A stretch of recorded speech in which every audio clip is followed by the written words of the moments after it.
Hey guys, coming at you today with a delicious keto cream cheese frosting recipe. And of course we need something to put it on. So I'm going to show you how to take my keto vanilla cake recipe, make it lemon, and turn it into a cute little bunny for Easter. So let's get started.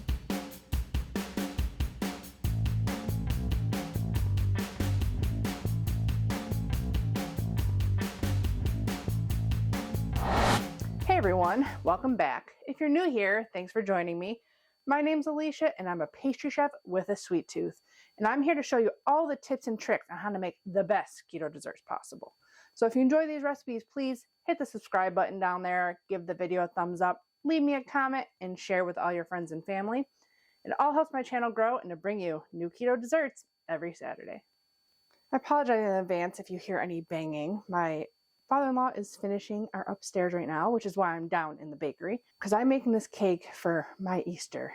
Now to start off, you want to bake your cake first because you want it to cool while you make your frosting. This recipe is pretty much just like my vanilla cake recipe, only we're swapping out the vinegar to make our buttermilk, and we're going to use lemon juice. And then we're adding lemon extract instead of vanilla and some lemon zest, and that's about it. The rest of the recipe is exactly the same. So I already have 1 cup of low carb milk out. That's because you want it kind of room temperature. So I grabbed 1 cup or 8 ounces of my So Delicious unsweetened coconut milk. And we're going to zest and juice some lemons to make the buttermilk. You always want to zest your lemons before you juice them. Even if you don't plan on using it, you can freeze it. This is my favorite lemon juice to use if I don't have fresh lemons. It's just organic lemon juice. I'm not going to go through the whole zesting of lemons. I'll link here my lemon bar recipe where I showed you exactly the easiest way to zest your lemons. This will be linked below. It's the best to zest lemons. So we're going to zest our lemon first and then juice it. It's always cheaper to buy lemons in bulk too, so you can always zest your lemons, save the zest, juice your lemons, and I saved my orange juice in ice cube trays and froze it and then put it into a Ziploc bag. So I had little half-ounce, 1 tablespoon servings, and it works really good because I don't use a bunch of oranges or not always a bunch of lemons at a time. I'm going to juice however much it takes to get 2 ounces or 1/4 cup of lemon juice. This will always depend on your lemon. There is carbs in lemon juice, even though it says on the back of like lemon juices and stuff, 1 teaspoon is 0 carbs. Well, 1 ounce is actually 2 carbs. 1 ounce is 6 teaspoons.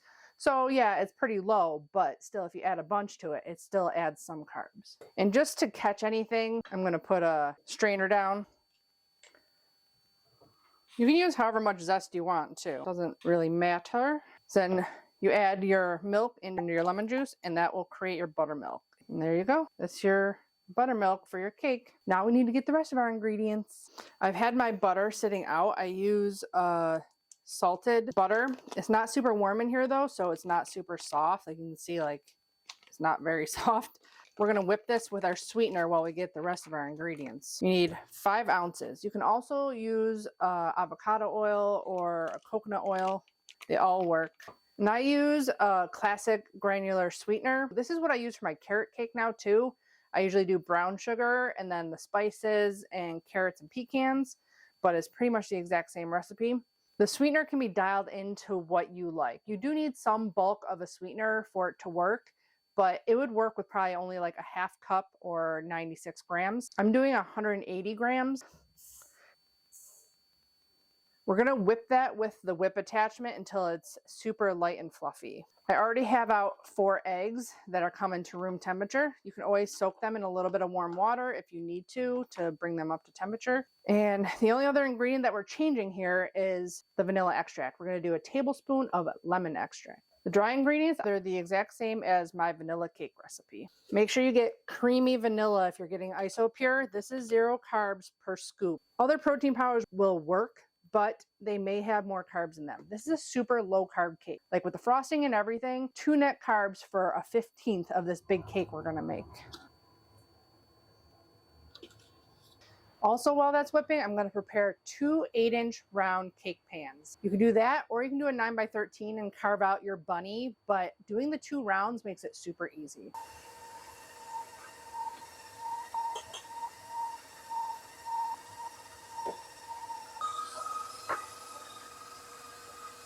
You're going to want to stop and scrape down several times while it's whipping. You don't want to skip this step because it makes it less grainy of a baked good and it cuts down on the cooling effect of the erythritol.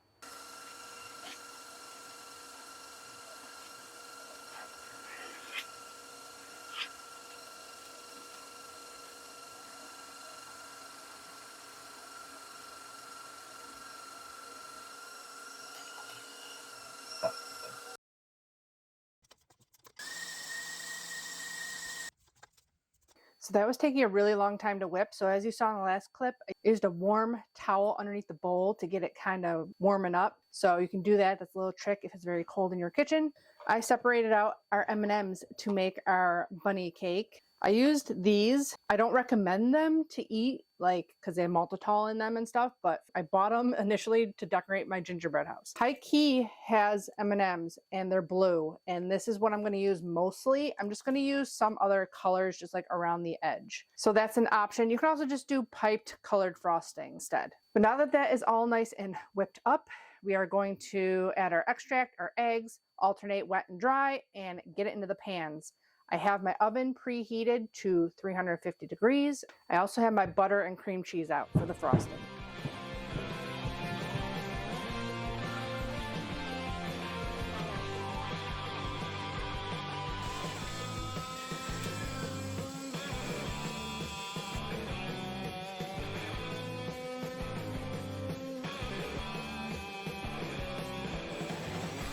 Of course, the nice thing about gluten-free cakes is that you can beat the hell out of it because you're not going to overwork your cake and get a tough cake because there's no actual gluten in here. So definitely whip it until it's nice and smooth. Get as much lemon zest off as possible. And then the last thing is the baking soda and vinegar. That gives us a nice lift on our keto cakes. I have forgotten this in like the thick of making a bunch of stuff for the bakery, and it still works. It just doesn't have as much lift as you would like. So you mix it real good.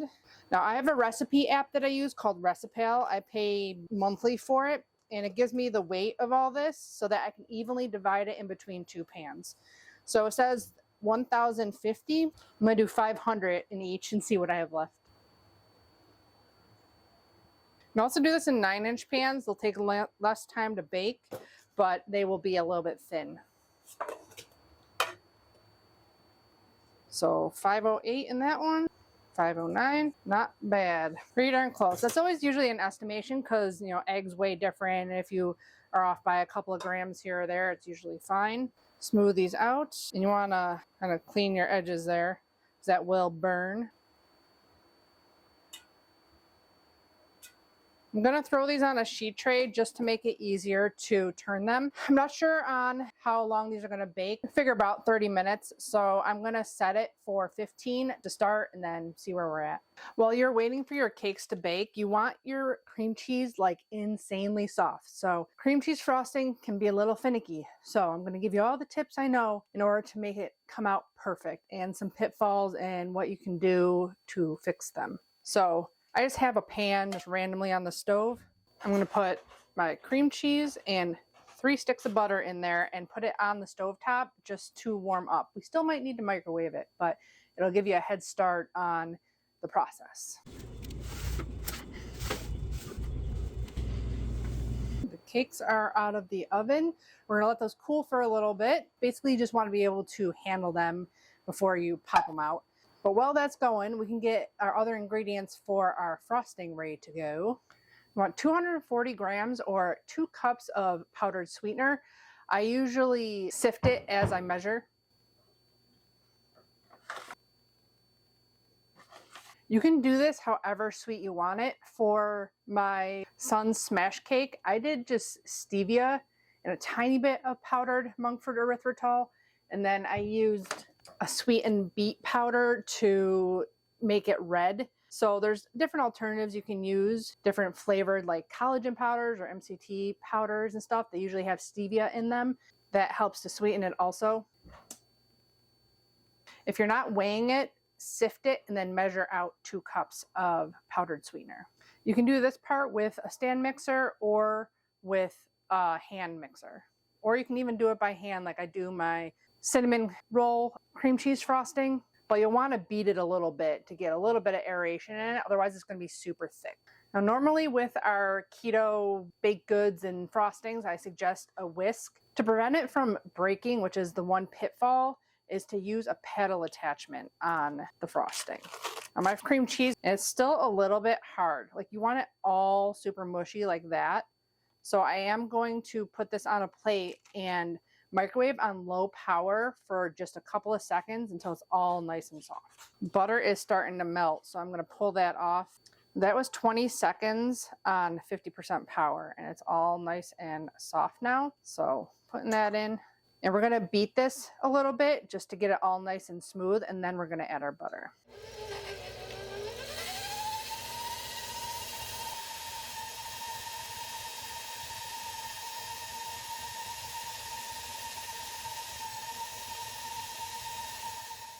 So this isn't like regular buttercream frosting.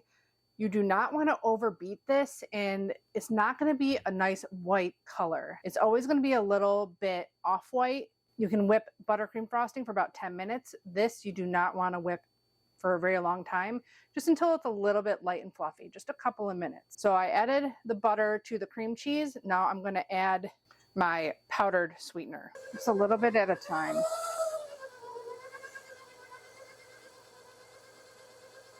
Hopefully the picture's okay. This powdered sweetener is so powdery. It's like a dust cloud in here. Once all the sweetener's in, stop and scrape down, and then just beat it for a little while longer, add your extract, and you're set to go.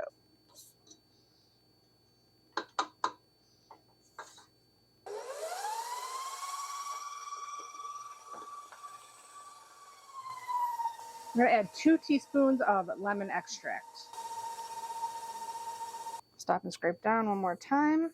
Now, the only thing I have found that sometimes works if your cream cheese frosting breaks, which you'll see is kind of watery and clumpy, it looks like curdled, is to take some out, microwave it, and completely melt it down, and then slowly add it in and try to get it to the right temperature. Right now it's at the right temperature, so that shouldn't happen and you won't need to do that. But if your stuff is cold and you beat it and it, breaks on you, then that means your ingredients were probably not warm enough, and you can melt some and try to get it back together.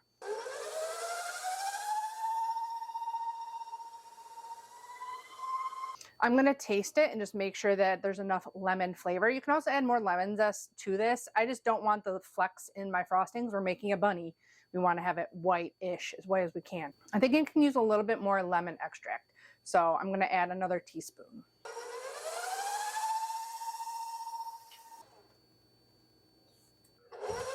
That's lemony enough, but it's still pretty butter forward. So I'm going to add a little bit of powdered stevia to the frosting.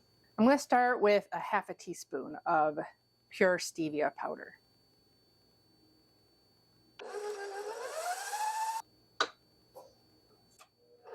That's better. The salt and sweetness brings out flavor. So when you add a little bit more sweetness, the lemon comes through a little bit more. So I really like that. It tastes delicious. I'm not going to bother whipping it anymore because I don't want it like super aerated, because I want to be able to pipe this real nice. I don't want a bunch of air pockets in it. So that is ready to go. We're going to get our cakes out of the pans and get those cooling so that we can start assembling our little bunny cake.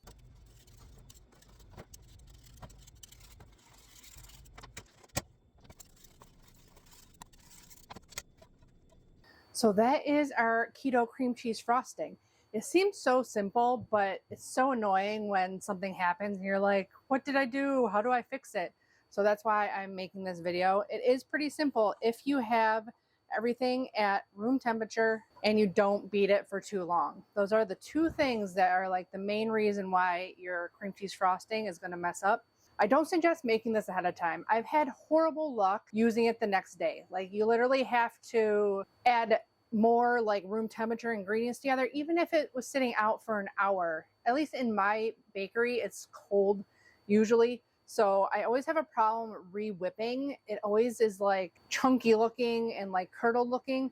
So I always suggest making it fresh the day of. But you can use those tricks that I told you. If it's, not coming together, you can melt some of it and add it to it to kind of warm it up. I think that's the reason. This is just too cold, and that's why it happens. While our cakes are cooling, I'm going to talk about what we're going to put this on, because you need kind of a big platter in order to make this cake because it's a long cake. Luckily, I have a 14 by 14 square, and if you do it this way, it is like 18 or 19 inches. So I'm actually going to make it this way on the cardboard. If you don't have a cake board, I'll show you a picture of one of the cakes. I used to make my own cake boards, and what I would do, I would get 2 similar sized pieces of cardboard as big as I needed. I would tape them together, and then I would use white drawer paper or contact paper to make like a nice smooth white surface, and that's what I would put the cake on. So that's always an option. We've got a couple more minutes before those cakes are cooled and we can start assembling our bunny. Okay, now that the dishes are done, I can get on to frosting this cake because it is pretty cooled. You can obviously just cut, fill, and layer this cake up. I have a picture I'll put here of my 4-layer banana cake. You will need probably another half batch of cream cheese frosting. If you cut into 16, it's still only going to be 2 net carbs per slice though. And the reason there is less cream cheese and more butter in this recipe than some other cream cheese recipes is there is carbs in cream cheese, about 1 per ounce. And it is a big deal to use full fat and the block cream cheese. You can't use the tub cream cheese. And I tried doing the 3rd fat for a mousse recipe, and it's not as thick and stable. So it'll end up being really runny and you're not going to be able to use it. I use Philadelphia specifically because it has the least amount of carbs. There are other ones out there that are higher carb because they have more stuff added to them. So just keep that in mind when you're making your cream cheese frosting. I think that's it for all the tips and tricks I have for the cream cheese frosting. Now on to the bunny cake. So 1 8-inch round you're going to use for the head.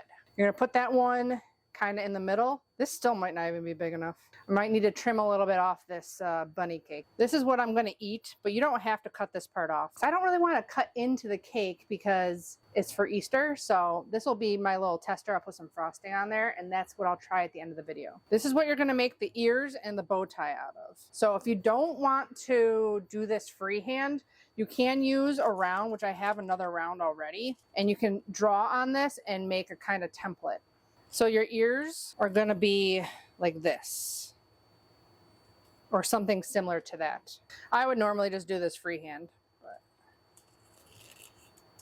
even if you mess it up a little bit, you can always add more frosting in order to like even it out. So this is going to be your bunny ears. You can even make them bigger than that. And then your middle is going to be the bow tie. So I'm going to make it a little bit bigger. Make sure you're cut all the way through.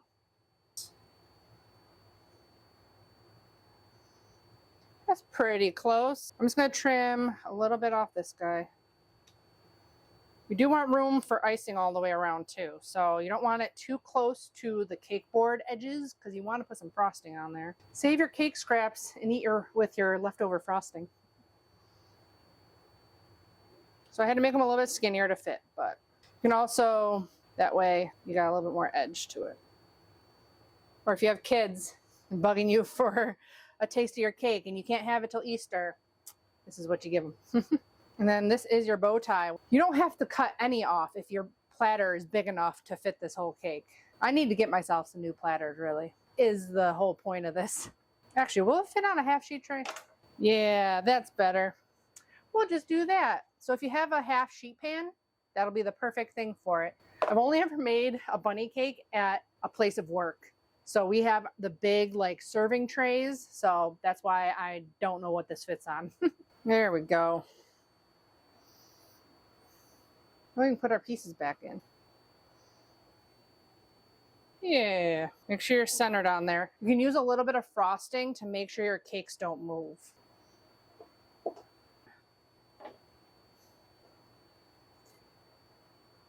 Fit it back together again. There we go. Make sure you have enough room at the top.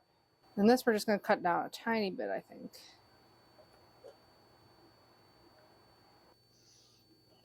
Get into a little bow tie. I think that'll be nice. We're gonna do a crumb coat on this first and pop it into the fridge for a little bit to set up, and then we'll do some piping on it. So never dip your spatula into there. You use another spatula to put some frosting on your cake. This would actually be even easier if you chilled your cake for a while too. I didn't, but definitely if you have time and you're, making your cake later, chill your cake first and then, cut it all out, because it's really soft, but when you refrigerate it, the butter gets solid. So it's a lot easier than when it's not, room temperature. You just want a thin layer all around the cake. You're basically plastering all your pieces together too.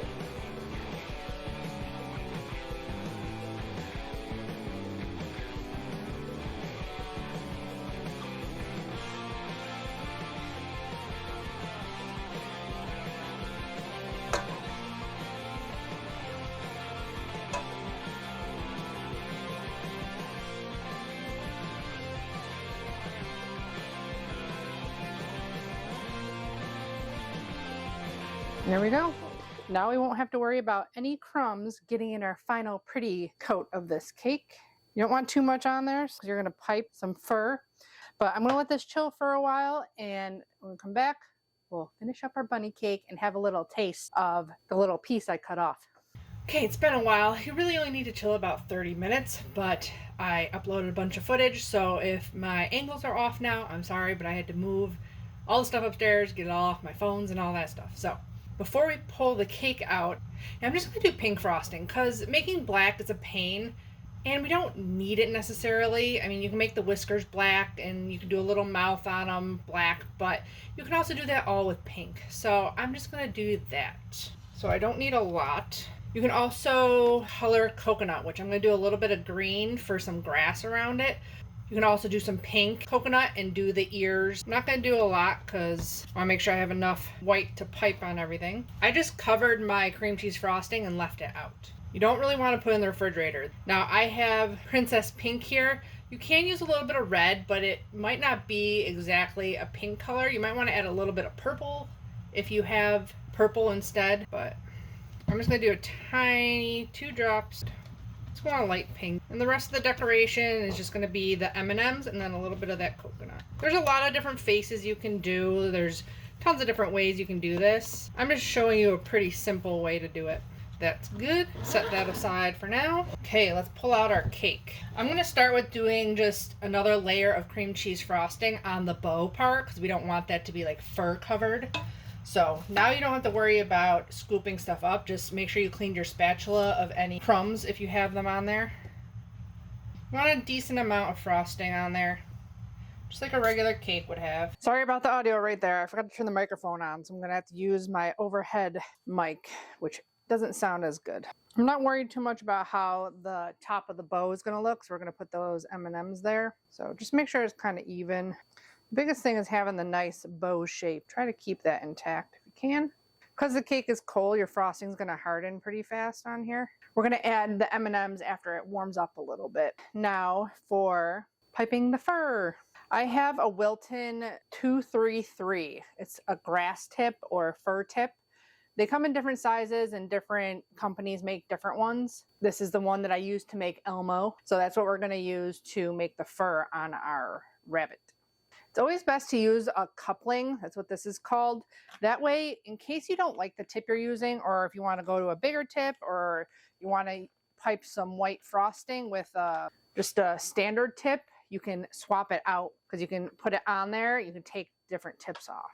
Fill the bag with our whites. I didn't test this beforehand either, so I might run out of frosting. I wouldn't fill it too high because your hand's going to warm up the cream cheese frosting and you don't want it too melty. So I try not to go in like concentric circles or anything because I want it to look more natural. So I just kind of go wherever. You're basically just doing the whole face, and then you're going to leave a little bit for the ear to do some piping for pink. And that's it. Keep going with this.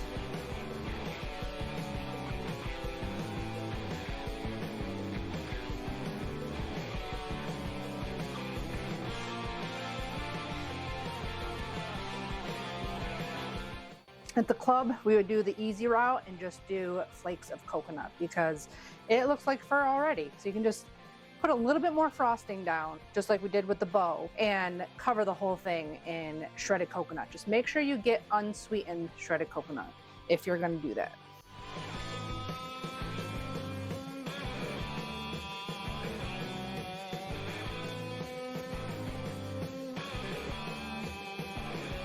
It's up to you if you want to do this piping on the side or not. You can just put a layer of frosting on the outside too. I kind of like to do this sideways so that it looks like little hairs are sticking up. Frosting's starting to get warm in here, so I'm just going to squirt it all out, mix it up, and refill my bag. You don't want that to happen. You don't want it all to get too warm. You always put your bag in the fridge for like 5 to 10 minutes just to chill it down a little bit more. I might not have enough to pipe all the way around. If you don't want to have this problem, just make a batch and a half of the frosting. You should still be fine to only be 2 carbs per slice. This could probably serve 20 people. I mean, you only give them like, tiny slices. I'm gonna put this in the fridge for a couple of minutes. While that's chilling, we can do the center of the bunny ears. I'm just using, this one is a size 6. Just go around the inside. Because I like it nice and smooth, I take a palette knife, smooth it out. Do it a couple different ways, however you want. Don't have the steadiest of hands anymore. And we're going to do blue eyes for this guy. Now this is where you can get creative. I kind of feel like these eyes are going to look a little small, so that's why I was thinking about doing black and making like eyeballs, but you don't have to. That. And then we're going to do a little pink nose. The mouth. And some whiskers. That's what I was thinking of doing the black for the whiskers too. The hardest thing is getting them to look symmetrical. A lot of times when I do cakes, I look at like reference pictures as I do it. Little bunny cake. He's cute. Do an outline of the bow. There we go. And we'll fill that in with M&Ms. It would look cute with some black accents, but you don't have to. Definitely clean up your edges too. Do that now. I'm waiting for that to warm up a little bit. Let's see. I think I have the most yellow.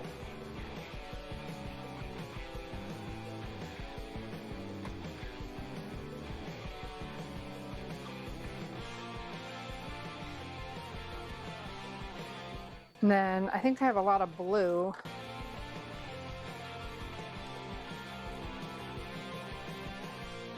Obviously, use whatever candy you like. You don't have to eat the candy. So if you want to just use jelly beans or whatever, jelly beans would probably be better of a shape for like the eyeballs and stuff like that. And you can do a little pink one in the middle for the nose. Obviously, just don't eat it. I happen to have these, and this was kind of a thought while I was trying to fall asleep last night at like midnight, 1 o'clock. I think I have enough blue, so I'll do green there and then blue in the middle.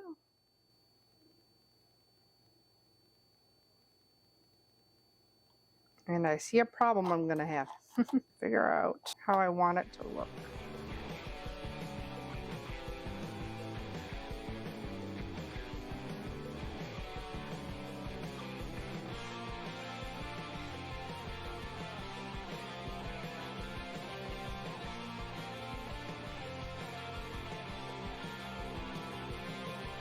I'm just going to have enough.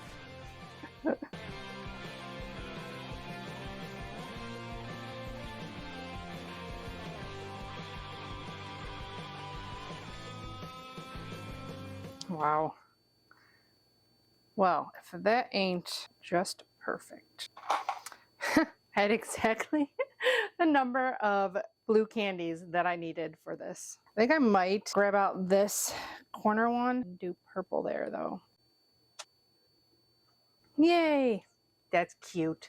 Now we just got to finish the sides and then we get to try a piece. I'm going to make sure like the edges and the top are exactly how I want them to look before I finish the sides, because the top is the most important part. Okay, so I'm just gonna make the sides hairy looking. Kind of a pain to do the sides, so with this tip anyways. So I'll probably just, we're gonna put some coconut around the sides anyways. So biggest thing is making the top look like you want it. Okay. I'm just gonna go around and pipe some on the sides and then smooth it out, and then we'll do the coconut grass around them.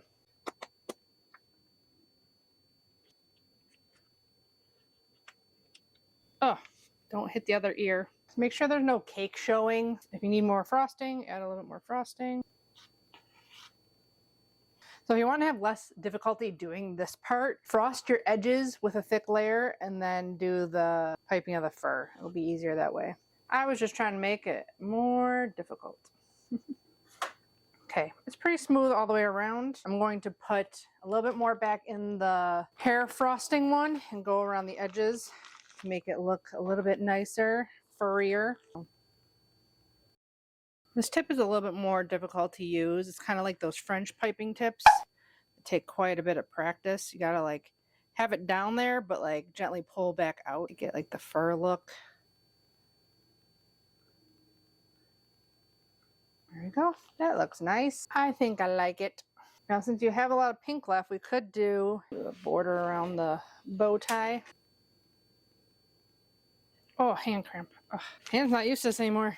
Now we're just going to put some coconut grass around it. Now, to make a green grass color, you want green, but you want a little bit of yellow in there too. So you take your coconut, which this isn't my favorite coconut. Like, I don't really like the Bob's Red Mill. It's not the long strands of coconut. It's like tiny pieces. So I would suggest using the other kind. I bought this in bulk for cheap on Amazon and I didn't realize it says shredded, but it's not nice big shreds. Just keep that in mind. I would say buy it in stores if you can look at the product and see what it is. Start off with less. You can always add more. I'm just going to start with 2 drops of green and 1 drop of yellow. Oh, a little bit more than 1 drop. And you just mix it all up.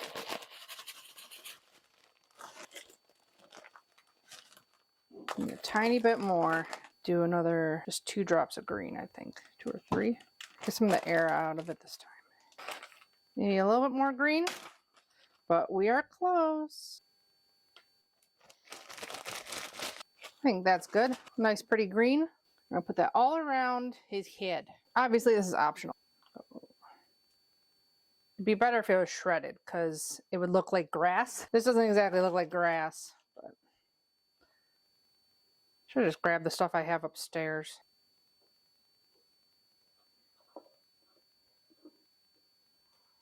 Try not to touch your fur. You could just literally draw this on a 9x13 and put grass all around it and the bunny in the middle. I wanted to show you how to do it with 2 8-inch cakes though. You can obviously just pipe green grass around, which you could do, but you definitely would have to make another half batch of frosting because you wouldn't have enough. That's our bunny. Cute. I get cleaned up here. Gotta take some pictures and I'm gonna try. I got a tiny bit of pink cream cheese frosting left, so I'm gonna try it on some lemon cake. Okay. I did add a little bit more green around there. I feel like it looks better, you know, more grass-like. And I would definitely fill it up if you were doing this on just a regular serving tray, which I wish I would have had, but I don't. So that's gonna have to do, but I think it looks pretty cute and I'm sure my family will enjoy it. I did have some regular frosting, cream cheese frosting left, so I frosted a little piece of cake for myself.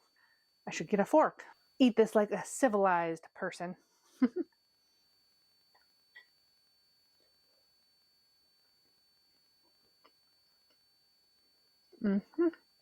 Lemony, cream cheese, deliciousness.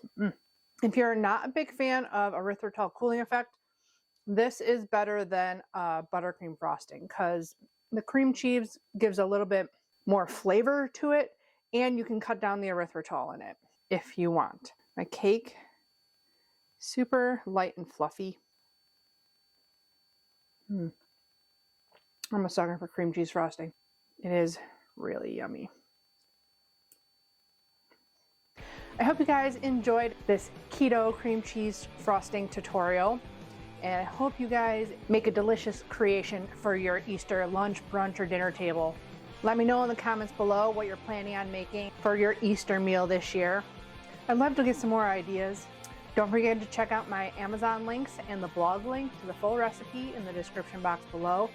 Give the video a thumbs up if you enjoyed it. Subscribe if you haven't already. And as always, I'll be back with more keto dessert recipes. Bye guys. Happy keto baking.